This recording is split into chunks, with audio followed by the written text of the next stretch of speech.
Praise the lord. ప్రభువైన యేసుక్రీస్తు నామములో ఈ ఉదయకాలమందు మీ అందరికీ కూడా పునరుద్ధానపు శుభములు తెలియజేస్తూ ఉన్నాను. ఈ ఉదయకాలమందు యేసుక్రీస్తుకు ఆశ్చర్యకరుడు, ఆలోచనకర్త, బలాఢ్యుడైన దేవుడు, అనంత యుగాలకు తండ్రి, శాంతికర్త అనే పేర్లు యెషయా ప్రవక్త ప్రవచించాడు. అంటే ప్రవచించడం అంటే ముందుగానే తెలియజేశాడు. యెషయా గ్రంథము 9వ అధ్యాయము 6వ వచనంలో. అంతేకాదు, చిత్రకారుడు, విచిత్రకారుడు, చరిత్రకారుడు అన్న బిరుదులు కూడా మన ప్రభువైన యేసుక్రీస్తుకి ఉన్నట్లుగా మనం గమనిస్తాం. ఆశ్చర్యకరుడు అని పిలువబడే మన ప్రభు ఆశ్చర్యపడిన 2 సంఘటనలు బైబిల్ గ్రంథములో ప్రస్తావించబడ్డాయి. ఆశ్చర్యకరుని ఆశ్చర్యచకితునిగా చేసిన ఈ సంఘటనలు అని మీరు ఆశ్చర్యపడుతున్నారా? ప్రియ దేవుని బిడ్డలారా, ఆ విషయాలని మీ ముందు ఉంచాలని నేను ఆశిస్తూ ఉన్నాను. మార్కు సువార్త 6వ అధ్యాయము 5వ వచనంలో అక్కడ ఆయన కొద్ది మంది రోగుల మీద చేతులుంచి బాగు చేయటం తప్ప మరి ఏ ఇతర అద్భుతాలు చేయలేకపోయాడు. కారణం వారి అపనమ్మకము. ఆయన ఆశ్చర్యపడ్డాడు. వారి అపనమ్మకం చూసి ఆయన ఆశ్చర్యపడ్డాడు. ఈ విషయం ఎంతగానో విడ్డూరంగానూ ఉంది కదా. తన సొంత జనులైన నజరేతు ప్రజలు, యేసుక్రీస్తు నజరేతువాడు అనే పేరుంది. యేసయ్య మీద విశ్వాసం ఉంచవలసిన దానికి ప్రతిగా అవిశ్వాసం ఉంచారు. వారి అవిశ్వాసానికి హేతువు యేసు మా ఊరివాడే కదా అన్న నిర్లక్ష్యం, అనుమానం, అభ్యంతరం, అవహేళన. యేసు జ్ఞానాన్ని చూచి అనుమానపడ్డారు. వడ్రం గదా అని అభ్యంతరపడ్డారు. మరియ తనయుడు గదా అని అవహేళన చేశారు. అంటే వివాహము కాకపూర్వమే జన్మించాడన్న అనుమానం కనిపిస్తుంది. ఈ సొంత ప్రజల అవిశ్వాసం వింతగా అనిపించింది ఆయనకి. అందుకే ప్రభు అన్నాడు, ప్రవక్త తన దేశంలోనూ తన ఇంట తప్ప మరి ఎక్కడ ఘనహీనుడు కాడని సెలవిస్తున్నాడు. నజరేతు ప్రజలు అపనమ్మకమును చూచి ఆయన విభ్రాంతి చెందాడు. మనం దేవుని ప్రజలుగా పిలువబడుతూ అవిశ్వాసంతో జీవించటం గొప్ప నేరం. అవిశ్వాసులకు శిక్ష ఉంది. నమ్మనందున యాజకుడైన జకర్యా వెళ్ళేటప్పుడు దేవాలయంలోనికి బాగానే వెళ్ళాడు. కానీ వచ్చేటప్పుడు మోగవాడై బయటకు వచ్చాడు. కారణం, తనకి దేవాలయంలోనికి వెళ్ళినప్పుడు ఒక గాబ్రియేలు దూత జకర్యాకి, యాజకుడైన జకర్యాకి కనబడి, నీ భార్య ఎలిజబెత్ కుమారుని కంటుంది అని చెప్తే కాస్త ఆశ్చర్యానికి చకితుడయ్యాడు. ఈ వయసులో సంతానం అన్నట్లుగా. ప్రియ దేవుని బిడ్డలారా, అందువల్ల ఆ కుమారుడికి ఏం పేరు పెడతారు అంటే యోహాను అని పేరు అని చెప్పారు. ఆ మాట తన ఇంట్లో గాని ఎప్పుడు కూడా పూర్వీకులు ఎవరో కూడా పెట్టలేదు. ఈ సందర్భంలో కాస్త అనుమానం వ్యక్తం చేశాడు జకర్యా, అంటే బాప్టిజం ఇచ్చే యోహాను వాళ్ళ నాన్న. కనుక అతను వెళ్ళేటప్పుడు మాటలు కలిగిన వాడిగా వెళ్ళాడు, లోపల నుంచి వచ్చేటప్పుడు మోగవాడిగా వచ్చాడు. గమనించారా? కేవలము అపనమ్మకము. 2వ రాజుల గ్రంథంలో ఒక మాట ఉంటుంది, 7వ అధ్యాయం 1-2 వచనాలలో. ఇశ్రాయేలు రాజు ఉన్నాడు అక్కడ. ఆ రాజుతో ఎలీషా అంటాడు, రేపు ఇదే టయానికి తులము వెండికి 4 కిలోగ్రాములు గోధుమ పిండి, తులము వెండికి 8 కిలోల యవలు షోమ్రోను ద్వారం దగ్గర దొరకబోతుంటాయి అని చెప్తే ఆ మాట నమ్మలేదు. ఏంటి, దేవుడు ద్వారాలు తెలిసిన, దేవుడు కిటికీలు తెలిసిన, ఇది జరగనే జరగదు అన్నట్లుగా మాట్లాడాడు. అయితే నీ చెవులతో వింటావు గాని నువ్వు కళ్ళారా దీనిని చూడవు అని మాట్లాడాడు ఎలీషా. ఆ టయానికి నువ్వు ఉండవు అన్నాడు. అలాగే ఆ రాజు చనిపోవటం జరిగింది. కేవలము అపనమ్మకం. ఈరోజు నిజంగా సొంత ప్రజలు, నజరేతు వాళ్ళు, ప్రియ దేవుని బిడ్డలారా, యేసయ్య కొద్ది మంది రోగుల మీద చేతులుంచి బాగు చేయటం తప్ప మరి ఏ ఇతర అద్భుతాలు చేయలేకపోయాడు. కారణం నజరేతు వారి యొక్క అపనమ్మకం. ఎందుకు అపనమ్మకం? మా ఊరి వాడేగా ఇన్ని అద్భుతాలు చేస్తాడా, మా కళ్ళ ముందు పెరిగిన వాడేగా అనే మరియ కుమారుడు కాదా అన్నట్లుగా వాళ్ళకి, అంటే మన కళ్ళ ముందు పెరిగాడు మనవాడు అన్నట్లుగా ప్రభునందు వారు విశ్వాసం ఉంచలేకపోయారు. మరొక మాట జ్ఞాపకం చేస్తున్నాను. ఇప్పుడు దాకా మాట్లాడిందేమో యేసయ్య వారి అవిశ్వాసం చూసి ఆశ్చర్యపడ్డాడు. రెండోది యేసయ్య విశ్వాసం చూసి ఆశ్చర్యపడ్డాడు. రెండో ఆశ్చర్యమే. ప్రియ దేవుని బిడ్డలారా, లూకాసు వార్త 7వ అధ్యాయం 9వ వచనం. శతాధిపతి మాటలు విని యేసు ఆశ్చర్యపడ్డాడు.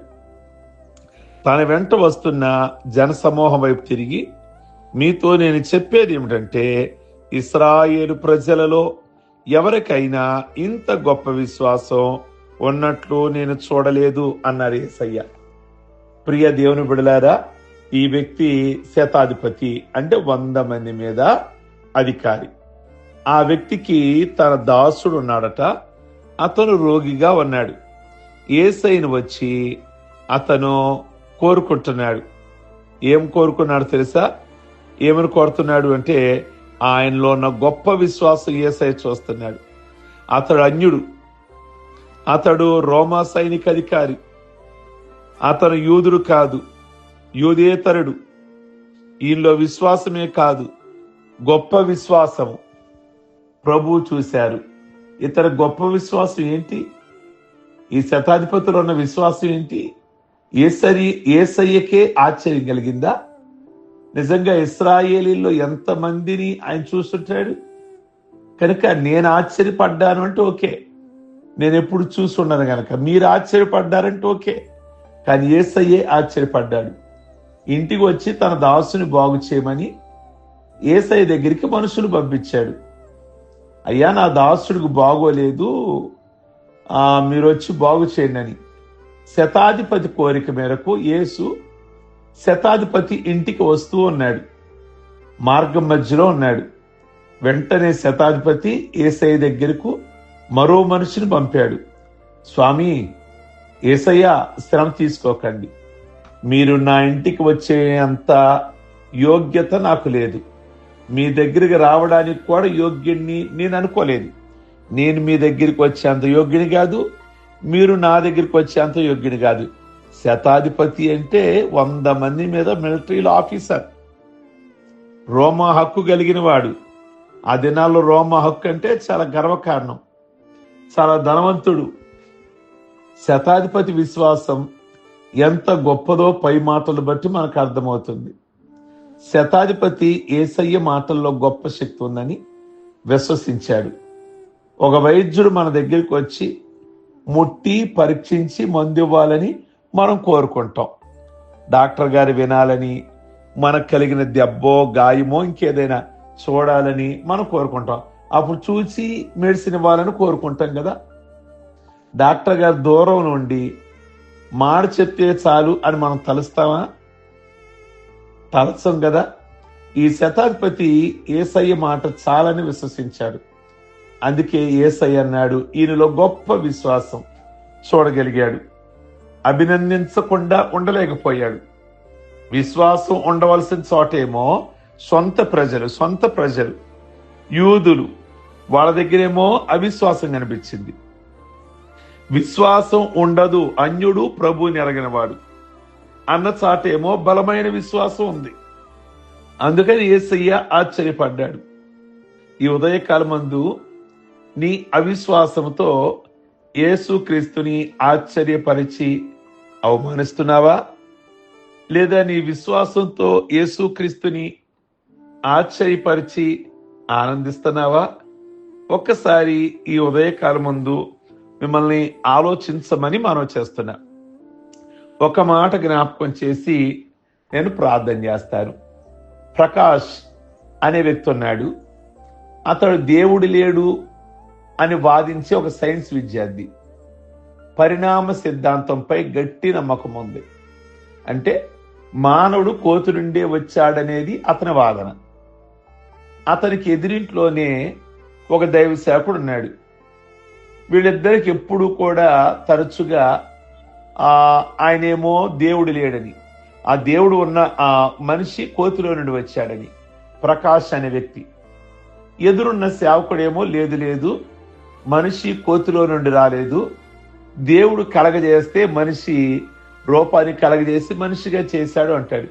ఇద్దరికి ఆర్గ్యుమెంట్ జరుగుతూ ఉంటుంది. ఒకరోజు ఆ ప్రకాష్ కారు ప్రమాదంలో గాయపడ్డాడు.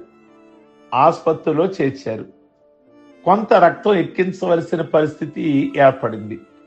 వెంటనే ప్రకాష్ ఫోన్లో ఈ విషయం ఎదురున్న పాస్టర్ గారికి చెప్పాడు. అయ్యా, మీకెవరైనా తెలిస్తే సంఘంలో గాని ఎక్కడైనా కాస్త రక్తము నాకు అవసరమైనది, ఆ రక్తాన్ని ఎక్కడైనా ఏర్పాటు చేయగలరా అంటే పాస్టర్ గారు అన్నారు, బహుశా నీకు అవసరమైన రక్తం ఏదైనా ఒక కోతి నుండి దొరకగలదేమోనని నేను ఆ జంతు ప్రదర్శనశాలకి, జూకి వెళ్ళి నేను అడుగుతాను. ఎందుకంటే నీ రక్తం అదే కదా, కోతులో నుండే వచ్చావు కదా, జంతువులో నుండే వచ్చావు కదా, కనుక ఆ జంతువులు రక్తము నేను వెళ్ళి ఆ జూ దగ్గర, ఆ జంతు ప్రదర్శనశాల ఉంటది కదా, అక్కడ వెళ్ళి ఆ మనుషుల్ని అడుగుతాను, ఆ రక్తాన్ని తీసుకొస్తాను అంటే దెబ్బకి ప్రకాష్కి నోటు మెంట మాట రాలేదు.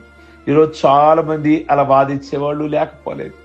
మనిషి ఆ కోతులో నుండి వచ్చాడని, లేక కొంతమంది దేవుడు లేడు అని వాదించేవారు ఉన్నారు. ప్రియ దేవుని బిడ్డలారా, యేసయ్యను నమ్మవలసిన ప్రజలేమో ఆ నజరేతు వారికి నమ్మకం లేదు, అందుకని యేసయ్యకి ఆశ్చర్యం కలిగింది. రెండోది, అన్యులకి ఆ విశ్వాసము సహజంగా రాదు, కానీ అలాంటి వాడికి విశ్వాసం కలిగేసరికి యేసయ్య ఆశ్చర్యపడ్డారు. ఈ ఉదయకాలమందు మనం కూడా నిజంగా ఆ ప్రభువుని అంగీకరించాం. ఈ లోకంలో నుండి మీలో ఉన్న విశ్వాసం ప్రభు చూస్తుంటే కొన్నిసార్లు మీ నమ్మకం, మీ విశ్వాసాన్ని బట్టి ప్రభువుకి ఆశ్చర్యం కలిగే విధంగా ఉంది. మరి మీ విశ్వాసాన్ని వృద్ధి చేసుకోండి, అభివృద్ధి చేసుకోండి. మీరు కూడా శతాధిపతి విశ్వాసలాగా ఉండాలని ప్రభు కోరుకుంటూ ఉన్నారు. ప్రార్థించుకుందాం. సర్వశక్తి కలిగిన మా తండ్రి, మీ ఘనమైన నామమును బట్టి మీ కొందనాలు. ఈ ఉదయకాలమందు మీరు మాతో మాట్లాడిన మాటను బట్టి మీ కొందనాలు. మా విశ్వాసాన్ని చూచి ఆశ్చర్యపడే విధంగా మీరు ఉండాలని మేము కోరుకున్నాం. అట్టి విశ్వాసం ఈ ఉదయకాలమందు ప్రార్థనలో ఏకీభవిస్తున్న బిడలకు దయచేయమని ప్రార్థిస్తున్నాం. ప్రభువా, మీ కొందనాలు. ఈరోజు పెళ్లి రోజులు, పుట్టినరోజులు, రక్షణ పొందిన రోజులు చేసుకుంటున్న బిడ్డలందరినీ దీవించి దీర్ఘాయుష్వంతులుగా చేయండి. ఇలాంటి ప్రభు వేడుకలు వారి జీవితంలో నాయన మీరు అక్కడి వరకు నిండు వృద్ధాప్య వరకు చేసుకోగలిగిన ఆశీర్వాదము దయచేయండి. ఈరోజు భూలోకంలో జరుగుతున్న పునరుద్ధరణపు ఆరాధనలన్నీ మీ చేతులకు అప్పగిస్తున్నాం. సేవకులను, విశ్వాసుల్ని ప్రభువా మీరే మీ సులుచాను మరుగుపరుచుకొని మీ మహిమార్థమైన ఆరాధనలు జరిగించుకొని ప్రజలకు దీవెనకరంగా ఉంచి మీ నామమునకు మహిమ తెచ్చుకోమని యేసు పరిశుద్ధ నామములు అడుగుచున్నాం తండ్రి, ఆమేన్.